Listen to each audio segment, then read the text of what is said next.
Salut à tous, bienvenue sur la chaîne Carafif, la chaîne libre, gratuite et sans pub, et qui le restera. Merci de me rejoindre pour ce tuto numéro 40 consacré à Darktable. La dernière fois que nous nous étions quittés sur cette photographie. Photographie prise au fisheye, et je vous avais promis de parler correction d'objectifs. C'est ce que nous allons faire dans un instant, enfin, si vous avez décidé de suivre la suite de ce tuto. A tout de suite. Le module correction des objectifs n'est pas un module à proprement parler compliqué à utiliser. Ce qu'il vous faut savoir en revanche, c'est qu'il est basé, il repose sur la puissance d'une bibliothèque que l'on appelle LensFun. Cette bibliothèque, commune à de nombreux logiciels comme GIMP, Rotherapy ou autres, possède en son sein les profils d'objectifs dont va se servir Darktable, donc le module correction des objectifs. Avant d'utiliser le module, avant de faire quoi que ce soit, il vous faut d'abord mettre à jour votre bibliothèque LensFun. C'est très important, car sans elle, vous aurez une bibliothèque de référence, d'objectifs, de profils, qui sera relativement pauvre, ou en tout cas dans laquelle vous aurez peu de chances de trouver celle qui vous intéresse. Voici sur mon système ce que j'ai installé. Je suis actuellement sur la version 0.3.2-4 de la bibliothèque LensFun. Je vous laisse observer que j'ai le plugin pour GIMP de LensFun et bien entendu toutes les bibliothèques qui sont nécessaires. Je vous invite donc à installer avec votre gestionnaire de paquets toutes ces bibliothèques liées à LensFun afin de profiter de la dernière version possible de LensFun. Une fois ceci fait, ce que je vous invite à faire, c'est de vous rendre dans un terminal et de taper la commande suivante, lensfun-update-data, en sudo bien entendu, car vous aurez besoin de votre mot de passe utilisateur pour le faire et de vous loguer en route. J'appuie, je rentre mon mot de passe, j'appuie sur Entrée, et dans le terminal, le système va aller mettre à jour la base de données. Bien entendu, la mienne a été updatée juste avant le tuto, mais sachez que si il manque quelques données à votre base, cette petite commande bien sympa va aller récupérer toutes les informations pertinentes. Une fois ceci fait, votre système sera à jour, et vous aurez ainsi la possibilité de bénéficier de toutes les dernières avancées. Bien entendu, avancée stable, car il existe une bibliothèque instable que pour l'instant, je ne vous conseille pas d'utiliser. Cette bibliothèque, vous la retrouverez dans le module, nous en parlerons d'ici quelques instants, mais sachez que il existe un site, le site de LensFun, qui liste tous les objectifs qui sont proposés. Comme vous pouvez le constater, par marque, sont classés tous les objectifs de différents modèles, etc., classés selon différentes colonnes. Ce qui nous intéresse, ce sont les petites cases vertes. Vous voyez qu'ici, nous avons la correction de distorsion, le TCA, qui est en gros, c'est un peu vilain comme expression, mais les aberrations chromatiques transversales, à ne pas confondre avec longitudinales, qui sont un petit peu différentes, et le vignettage. Ainsi, si je prends le Canon EF 1635, vous voyez que dans la bibliothèque LensFun, il y a un profil qui corrige et la distorsion, et les aberrations chromatiques, et le vignettage. Allez donc faire votre petit marché à l'intérieur et regardez si vos objectifs préférés sont ainsi portés par la bibliothèque LensFun. Allez, on va aller voir à quoi ressemble ce module correction des objectifs et nous allons parler correction. A tout de suite. Afin de bien comprendre ce qu'il va suivre, je voudrais vous faire observer quelque chose. Comme j'ai mis à jour avec la commande en terminal ma base de données LensFun, je peux accéder aux dernières versions entrées dans cette base de données. Je vais donc me rendre sur la marque Samyang et aller chercher un 35 mm 2.8 AF dans la liste des objectifs qui sont proposés. Je me rends donc sur Samyang, voici le 35 mm 2.8 qui devrait être par ici, le voilà, et je vous ferai observer bien entendu si je suis la ligne qu'il coche bien en vert les trois cases, à savoir la distorsion, le vignettage et les aberrations chromatiques. Il en va de même pour le KMZ, ici par là, l'Helios 40, le 85 mm 1.5, les trois sont cochés, de la même manière que pour l'Helios 44, toutes les cases sont cochées. Mais je vous ferai remarquer aussi que certains objectifs, eux, n'ont pas les trois colonnes de cocher. Qu'est-ce que cela va avoir comme incidence? Eh bien ça, nous allons le découvrir dans un petit instant. A tout de suite. Pour démarrer ces démonstrations, je vous propose d'ouvrir la photo qui est en dessous, la photo du milieu. Cette photographie a été prise avec un Samyang 35 mm 2.8 AF, un des derniers objectifs de la marque, un objectif moderne donc, qui contient en son sein une puce qui communique avec le boîtier. Cette puce donne donc des informations à votre boîtier, notamment la longueur focale, l'ouverture à laquelle la photographie a été prise. Bref, toutes ces informations se retrouvent dans les EXIF. Ces EXIF sont lus par Darktable. Darktable va chercher la correspondance avec la bibliothèque Lensfun et va chercher automatiquement le profil le plus adapté.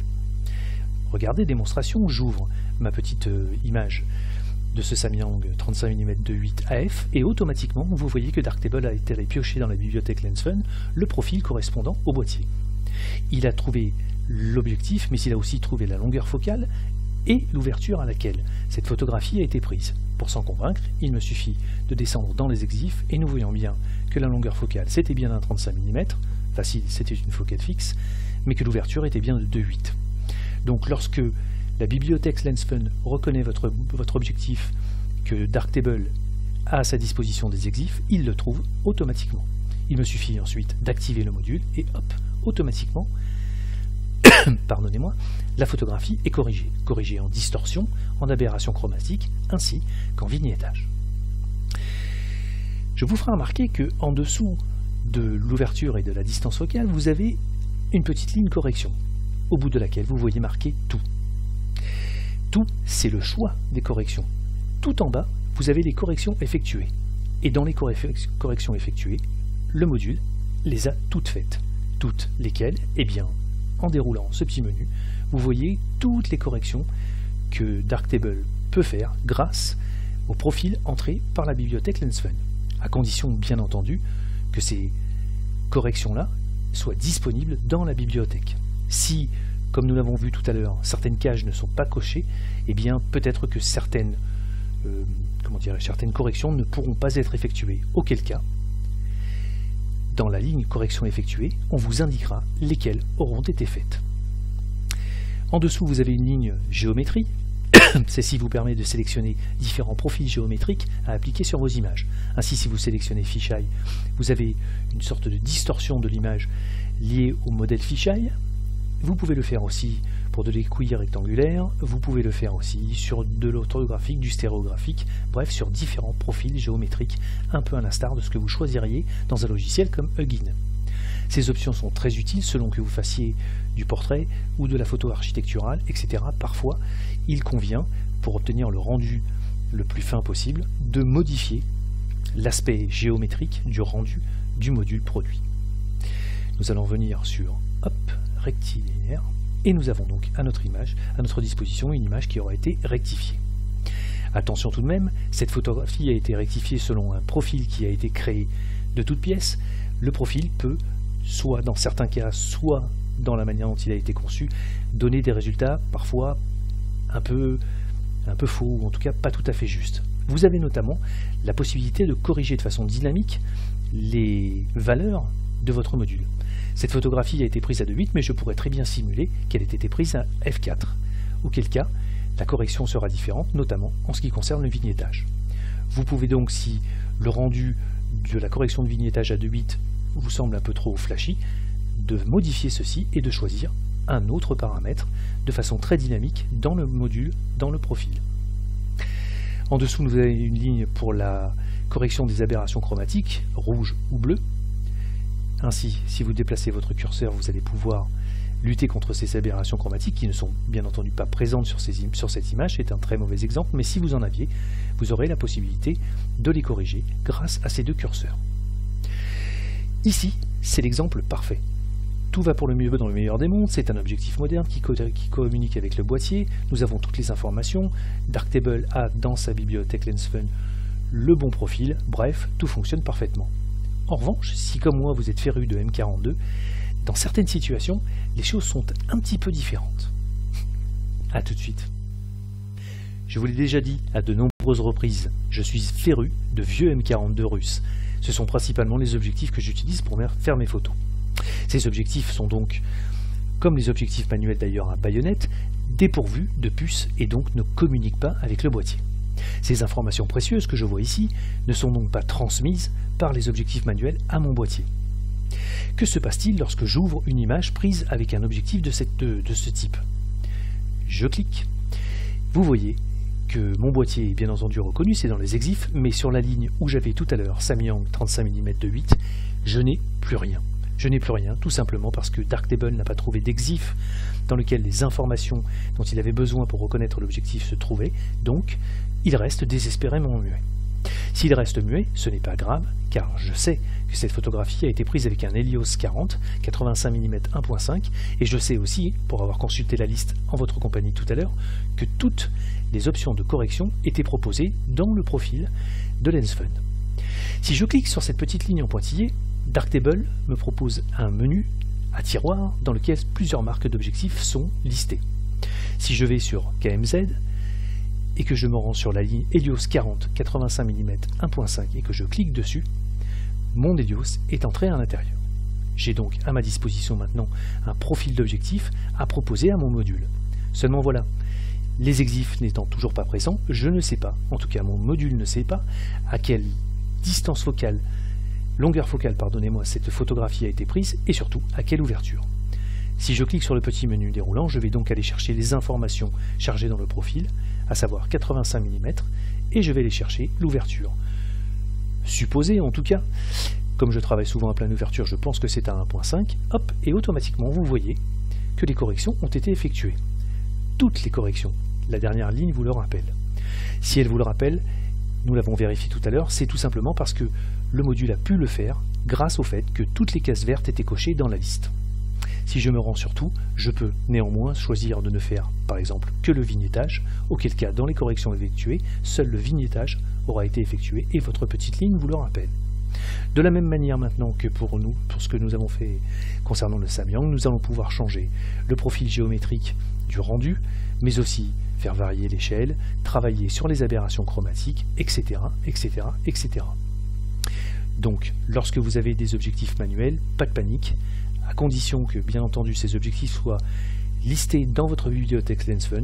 Vous aurez un tout petit peu de travail à réaliser, mais vous pourrez quand même corriger les déformations, le vignettage, les aberrations chromatiques de vos objectifs. Ces objectifs sont relativement faciles à appréhender. En revanche, lorsqu'il s'agit de fisheye, là les choses sont un petit peu différentes, car le fisheye déforme énormément. Et le fisheye, c'est ce qu'on va voir tout de suite. Dans l'exemple qui va suivre, nous allons voir à quel point parfois les informations proposées par le module correction des objectifs peut être déroutantes. Cette photographie a été prise avec un Zenitar 16 mm 2.8 sur capteur plein format. C'est donc un fisheye avec un angle de champ très large à 180 degrés sur lentille sphérique. Comme tous les fisheyes, cet objectif provoque des déformations circulaires très importantes. Encore que, sur cette photographie, le boîtier était bien à l'horizontale et bien face au sujet, donc les déformations linéaires étaient un peu moins importantes que les exemples qui vont suivre. Néanmoins, la photographie est déformée. On voit le visage du sujet bien plus gros, en tout cas disproportionné par rapport à la taille des pieds. On a donc un effet très déformé. Je vais donc me retrouver dans la même situation que tout à l'heure avec mon Helios 40. Je n'ai pas d'exif, donc le module ne reconnaît pas l'objectif. Je vais devoir lui filer un petit coup de main. Je clique sur le menu, je vais dans KMZ et j'ai la chance de trouver mon Zenitar de 8-16. Je clique, mais regardez ce qu'il se produit. Je me retrouve avec une espèce de tache orange absolument immonde et rien ne m'est proposé par le module. Je vais donc l'aider en choisissant dans le menu déroulant les 16 mm et choisir l'ouverture à laquelle je l'ai prise, environ f8. Mais là encore, le résultat qu'il me propose est assez curieux. Vous voyez qu'on a une espèce de déformation en étoile. En réalité, c'est la représentation graphique de la première correction faite du fisheye, avant recadrage. Je vais donc, pour aider mon module à faire un meilleur travail, sélectionner en tout cas à nouveau mon Zenitar, et cette fois-ci, hop, la déformation aura été corrigée correctement. Regardez. Avant, on voit le sujet et l'aspect très circulaire de la photo très bombé. Après, hop, tout est bien correctement rétabli. Pourtant, je vous laisserai observer que dans Correction, je vois marqué 100. À les écouter, rien n'a été fait sur cette image, alors qu'en revanche, vous pouvez le constater, il y a bien une correction majeure qui a été effectuée sur la photo. Si je me rends sur la liste, je vois bien que mon Zenitar 16 mm 2.8 est reconnu par LensFun, qu'il corrige bien la distorsion, qu'il corrige les aberrations chromatiques, mais pas le vignettage. En revanche, ces deux premières cases devraient être disponibles dans le module. Cela dit, comme vous pouvez le constater, le module m'affiche 100 malgré le fait que cette image ait été corrigée.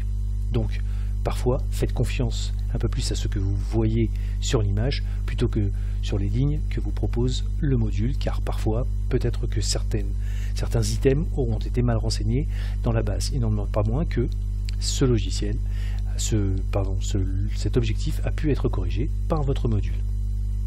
Allez, on va aller voir deux autres exemples de fisheye et voir ce que l'on peut faire avec les modules de Darktable sur des images un petit peu travaillées au fisheye. A tout de suite.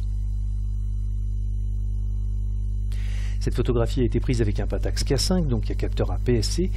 L'objectif est un Samyang 8 mm f3.5 fisheye 180 degrés sphérique. J'ai donc fait une première passe de correction des objectifs.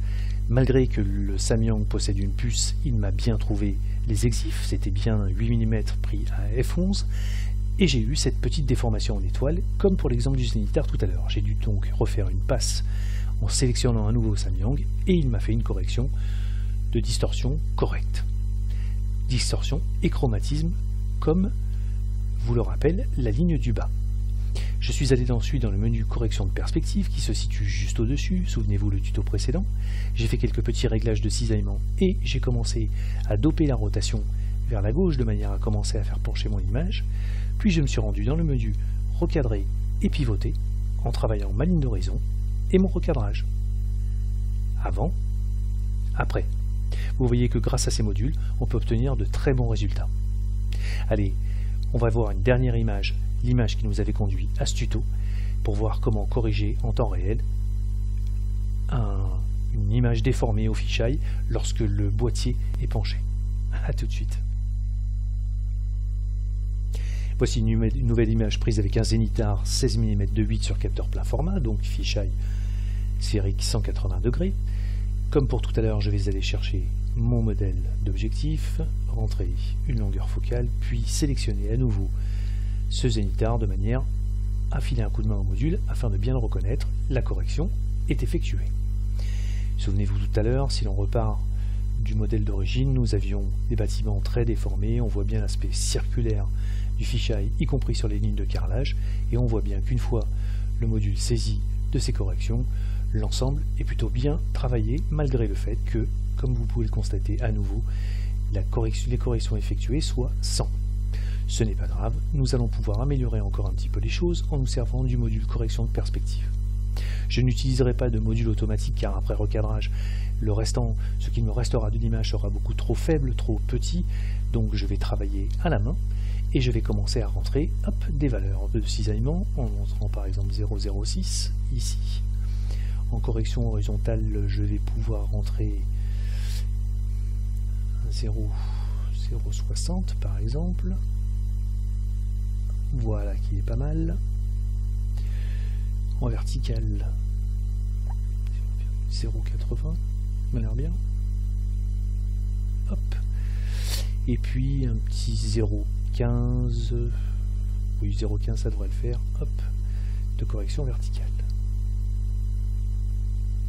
Voilà qui est fait. Il ne me reste plus qu'à sélectionner à partir du format d'origine un recadrage. Si je maintiens le bouton gauche de ma souris, je vais pouvoir travailler mon recadrage de façon dynamique. Voilà, ici. On va le laisser à peu près par là. Allez, hop. Je ferme mon module, je laisse travailler et mon image est redressée. Avouez que c'est quand même spectaculaire ce que l'on peut faire avec ces modules correction des objectifs et correction de perspective liés ensemble sur des images pourtant bouleversées par l'aspect sphérique des photographies prises au fisheye.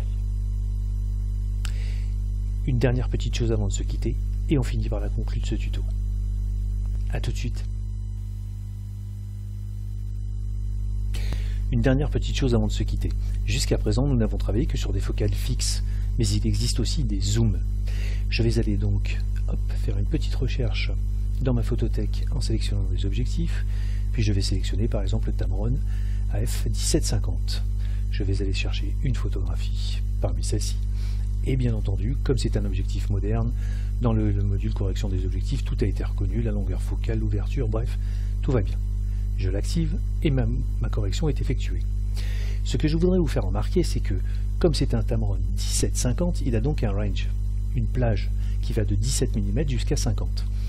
Vous pouvez, là encore, travailler, si le rendu de 50 mm vous semble trop violent, sur la plage de votre zoom et donc sélectionner une autre longueur focale.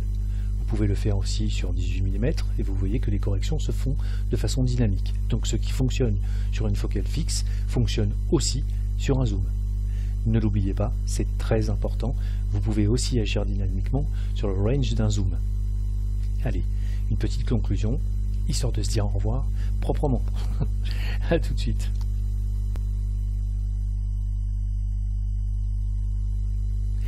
On récapitule. Si le module correction des objectifs de Darktable ne vaut pas un DxO, il n'en demeure pas moins qu'il arrive à faire quand même le job correctement, pour peu que, bien entendu, votre objectif soit reconnu dans la base LensFun avec un profil correct qui tienne la route.